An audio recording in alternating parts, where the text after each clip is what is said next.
Hello, my name is Wildstag, and thank you for tuning in to another used book rant.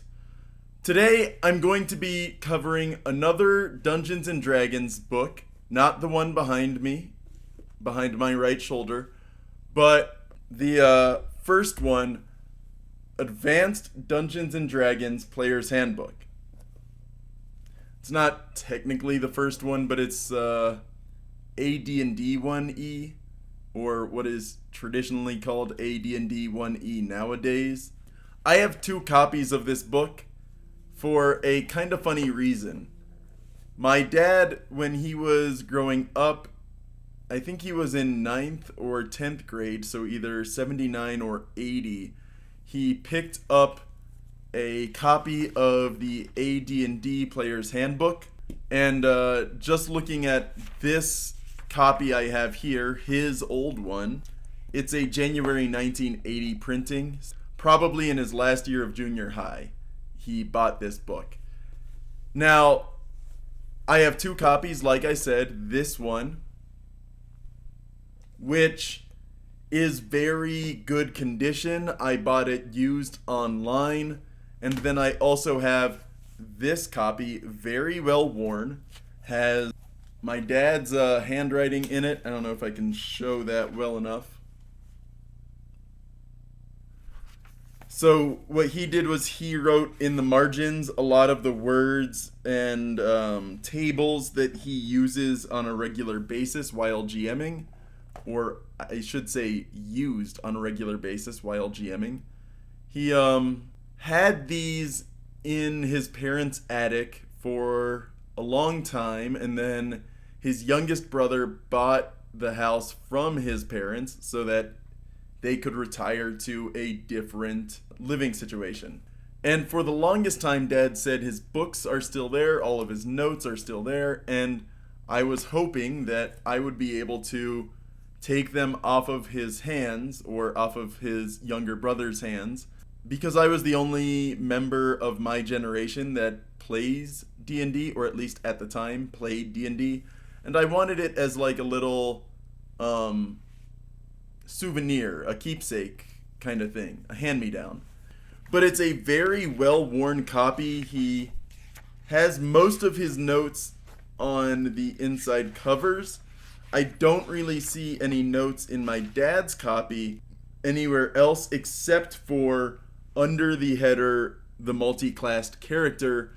And what he did there was he put the hit die for these multi-classed characters in the entry. I think my dad also must have kind of home ruled the way these multi-classed characters work, because multi-classing in AD&D wasn't the same as multi-classing in modern D&D. Multi-classing in modern D&D is switching between 2 classes, but anyone could do it. I think multi-classing in AD&D was kind of 2-pronged. There was dual classing, which was only available for humans, and then there was multi-classing, which was for any other race. So the header says, the game assumes that only non- or semi-human characters can be multi-classed, and only certain class combinations are possible depending on the race of the character. Although these are listed in the section dealing with each race of the character, multi-class character possibilities are also shown below in order to aid in selection of your character's class or multi-class. Cleric combinations with fighter types may use edged weapons. And that refers to a rule where in AD&D they could really only bash things with bludgeoning weapons, which is more of a holdover from serial fantasy writing. I don't think priests were actually meaningfully banned from using bladed weapons in our own history or European history, so I'm not entirely certain where that notion came from. I see here he actually added another note here on page 37 under the table weight and damage by weapon type. He says, if weapon factors are different, compare lower factor to higher. If difference is at least twice lower factor or 5 more than lower factor, the lower factor gets 2 attacks before higher gets an attack. If the difference is 10 or greater, the lower is entitled to 2 attacks before and 1 attack when the higher gets an attack. Also, to find out which goes first, a spell or a weapon, find casting time in segments, the factor of the weapon.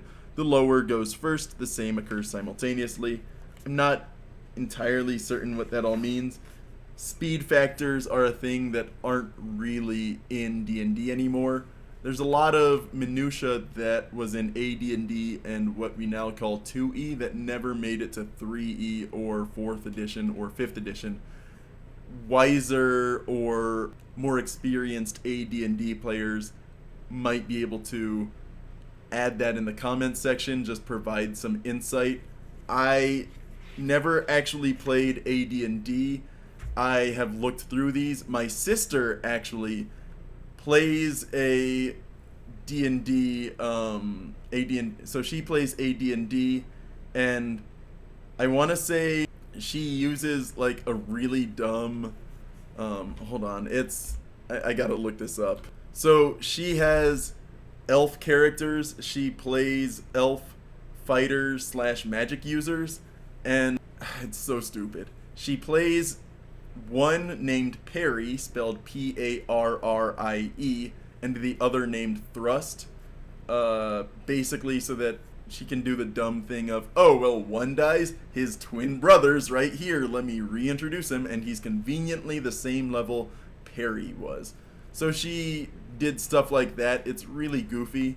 So she's actually played AD&D. I haven't. It took her until, I want to say 2016 or 2017 before she started playing, and I've been playing since 2006, starting with 2E, kind of mostly AD&D 1E, and then progressing towards 3rd edition, 4th edition, and 5th edition. And of them, I'm not going to say which one I prefer the most in this video. 3rd edition is ranked probably 2nd, I'll say that much. And when I say 3rd edition, what I really mean is 3.5. I don't mean Pathfinder 1E, I consider that a different game. Nor do I consider 3rd edition, which is really different. I've discussed that player's handbook in a different video, and a lot of the differences between 3rd edition and 3.5 within that player's handbook itself. It doesn't look like my dad did too much with spells, which makes sense because I also have his old notes. A big old binder here. You can see all these pages in it. And I've actually discussed on Reddit a couple of his innovations, I guess. Some of his house rules, homebrew. And some of this, I'm not entirely certain, is homebrew made up by himself.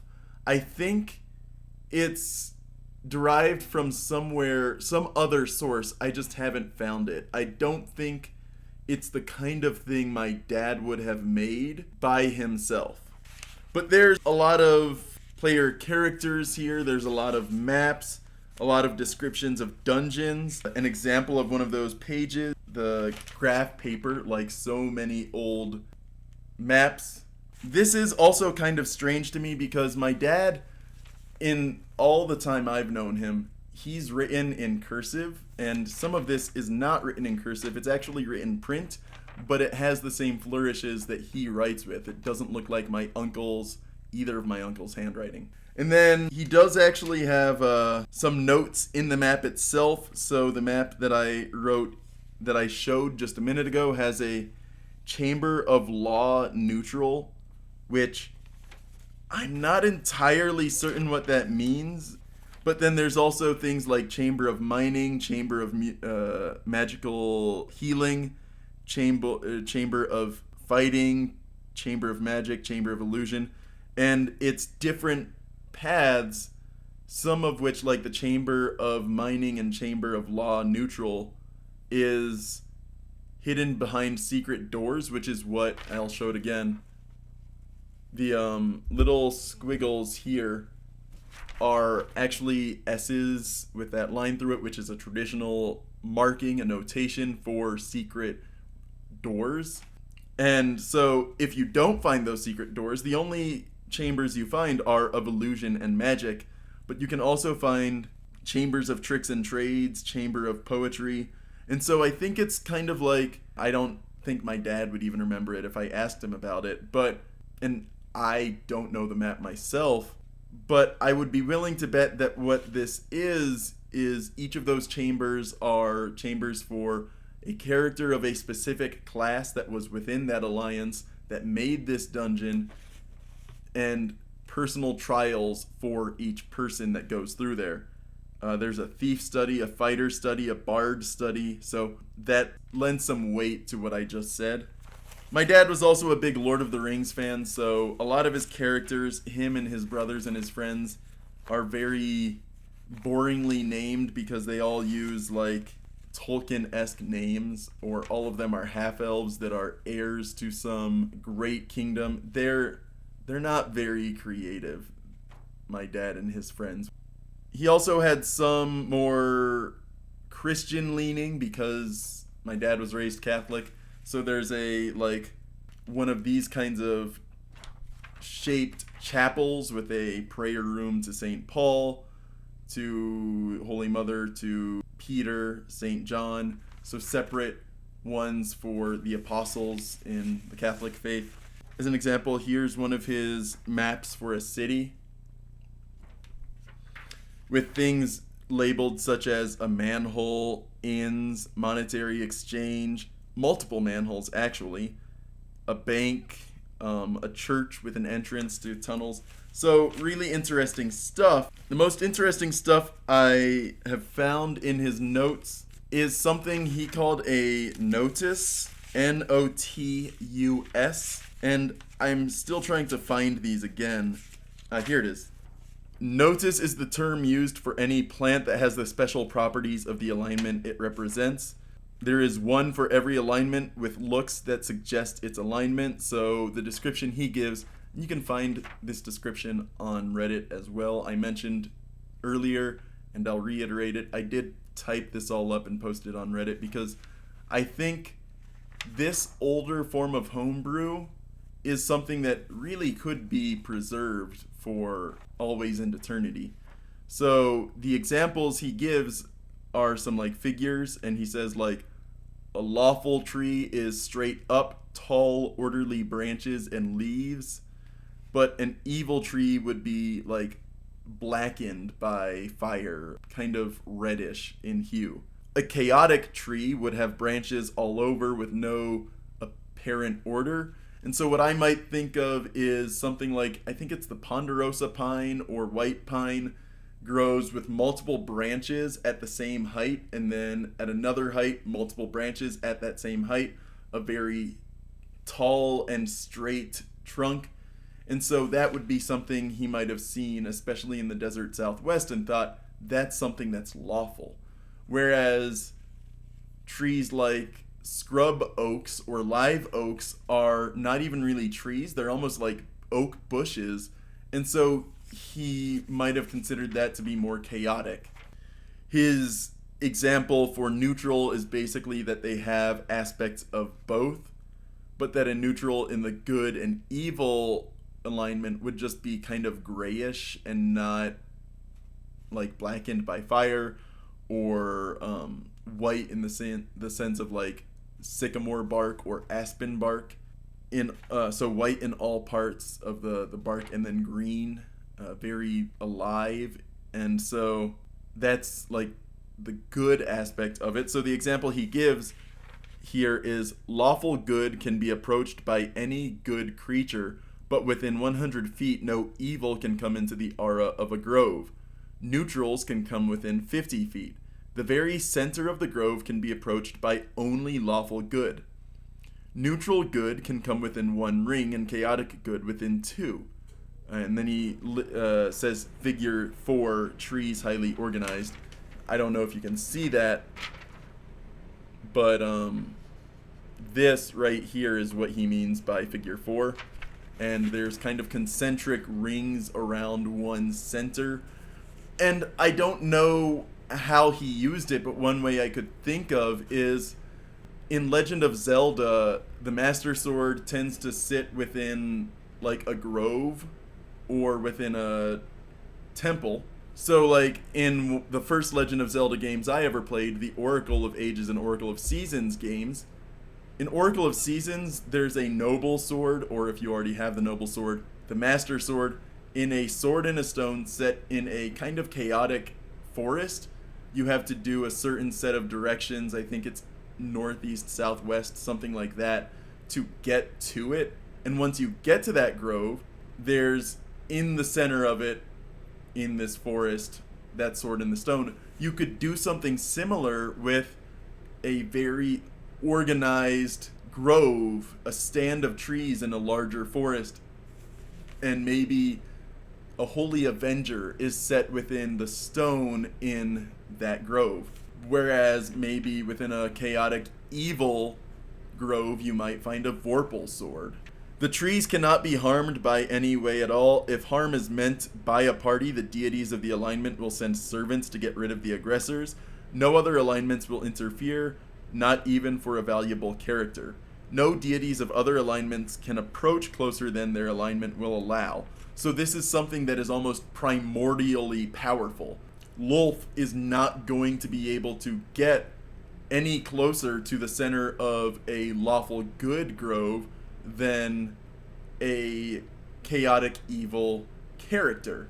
The player characters are just as hindered as a deity is. Or rather, I should say, a deity is just as hindered by this effect as a player character is.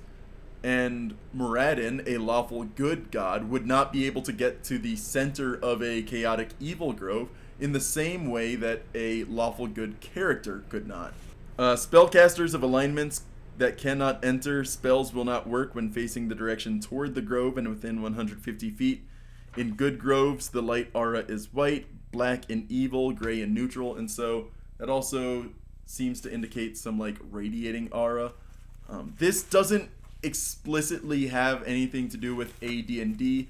It's more just the kind of notes from my dad that played in AD&D and really did some DMing and playing in the early 1980s, which is when AD&D was just finding its foundation and finding the leg for which it stands upon now. I don't know how big AD&D was in the El Paso, Las Cruces region back in the 80s, early 80s and late 70s, but somehow it found its roots there, was in a bookstore. My dad found it. My dad also has the Monster Manual 2, and DMG. Or rather, I should say he had those books. I inherited them when he brought them back one Christmas. And so I have those books on my bookshelf below, and I'll probably get around to talking about them in some other video. But for now, I'm just going to leave this video with that sense that, these are games that have been played for 50 years. D&D celebrates its 50th in 2024, which is this year. AD&D, the player's handbook, was printed in 79, so 5 years into that history. And in 1980, 1981, 2, 3, even up through 1987, my dad was playing with these books and having fun. And these are some of the notes, some of the glimpses into the early years of D&D and how people thought it should be played. The idea that you have to have your own dungeon, which some bigger name YouTubers have mentioned. I think Matt Colville mentions that everyone was almost expected to have a dungeon, that if they were going to run, their dungeon would be delved and explored, and then those characters would gain levels, and then there would be some other dungeon for them to explore when another GM is playing. So if nothing else, I just want to show off some of this content. It's hard to read a map when you aren't the person who made it and the notes are in cursive and you're not great at reading that person's handwriting. Yeah, it's a pretty fun look in my family history, D&D history, and when I get a chance to, I'll get into the DMG and the monster manuals just so I can provide some insight into those as well. I love these books. I paid for a good condition used. Honestly, I would pay it again. They're getting to be kind of collectible, and I've seen them at some bookstores in Las Cruces in good condition that are selling for like $60. I paid, I think, 15 to 20 for this copy. I found it on Amazon and I got it for a steal compared to what I'm seeing the prices nowadays for. So if you see it and you love D&D, whether it's as a collector's piece or as something you use actively, I would recommend checking it out. The older editions of D&D are really interesting, whether just for inspiration or for fun or for admiration. So yeah, my name is Wildstag, and thank you for tuning in to another used book rant.